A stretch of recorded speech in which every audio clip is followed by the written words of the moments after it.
മുസ്ലിം league ദേശീയ നേതൃത്വത്തിലെ വനിതാ യുവ പ്രാതിനിധ്യം അത് പുതുതല തലമുറയ്ക്ക് നൽകുന്ന സന്ദേശം കൂടിയാണ് എന്ന് പറയുകയാണ് മുസ്ലിം ലീഗ് ദേശീയ സെക്രട്ടറി സയ്യിദ് മുനവ്വർ അലി ശിഹാബ് തങ്ങൾ. പാർട്ടി എല്ലാ മേഖലയിലും ശക്തിപ്പെടണം, ഇനിയും കാലോചിതമായ മാറ്റങ്ങൾ ലീഗിൽ ഉണ്ടാകുമെന്നും മുനവ്വർ അലി തങ്ങൾ മാതൃഭൂമി ന്യൂസിനോട് പറഞ്ഞു.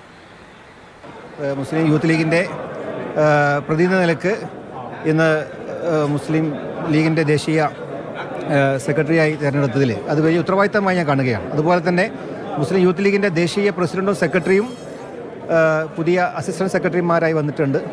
അതുപോലെ വനിതാ പ്രാതിനിധ്യം ഉറപ്പുവരുത്തിക്കൊണ്ട് ജയന്തി രാജനും അതുപോലെ ഫാത്തിമ മുസഫർ അടക്കമുള്ള ആളുകൾ വന്നിട്ടുണ്ട്. അപ്പോൾ വലിയ ഒരു ഫേസ് ലിഫ്റ്റ് നമ്മുടെ കമ്മിറ്റിക്ക് മുസ്ലിം ലീഗിൻ്റെ ദേശീയ കമ്മിറ്റിക്ക് വന്നിട്ടുണ്ട്. മുസ്ലിം ലീഗ് ഇനി അങ്ങോട്ടുള്ള കാലം വളരെയധികം രാഷ്ട്രീയപരമായി ഉത്തരവാദിത്തം കൂടി വരുന്ന സാഹചര്യത്തിൽ ദേശീയ എല്ലാ സംസ്ഥാനങ്ങളിലും മുസ്ലിം ലീഗിൻ്റെ പ്രവർത്തനങ്ങൾ ഊർജിതപ്പെടുത്തുവാനും വിദ്യാഭ്യാസ പ്രവർത്തനങ്ങളും ജീവകാരുണ്യ പ്രവർത്തനങ്ങളും സാമൂഹിക പ്രവർത്തനങ്ങളും ഇതൊക്കെ ലക്ഷ്യമിട്ടുകൊണ്ട് നിരവധി പദ്ധതികൾക്ക് രൂപം കൊടുക്കാൻ മുസ്ലിം ലീഗ് മുന്നോട്ട് വരും.